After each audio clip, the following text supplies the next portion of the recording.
আল্লাহ বললেন, গোলাম যারা পাপ করেছ, যারা অন্যায় করেছ, নিজের উপর নিজে জুলুম করেছ, লা তাকনাতু মির রাহমাতিল্লাহ, আল্লাহর রহমত থেকে নিরাশ হয়ে যেও না।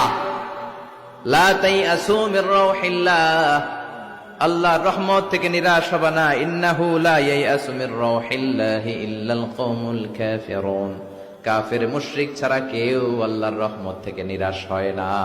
ঠিক কি না? কি আশার বাণী, কি সম্ভাবনার বাণী। নিরাশ হয়েও না, হতাশ হয়েও না, ভরসা রাখো কার উপর? আপনি কত পাপ করেছেন, কত নামাজ ছাড়ছেন, আপনি কত মিথ্যা বলছেন, কত জুলুম করছেন, কত ওজনে কম দিয়েছেন, কত সুদ খেয়েছেন, কত ঘুষ খেয়েছেন। আপনার পাপ যত বড় হোক, আল্লাহর দয়া আমার মহাসাগর তার চেয়েও বড়।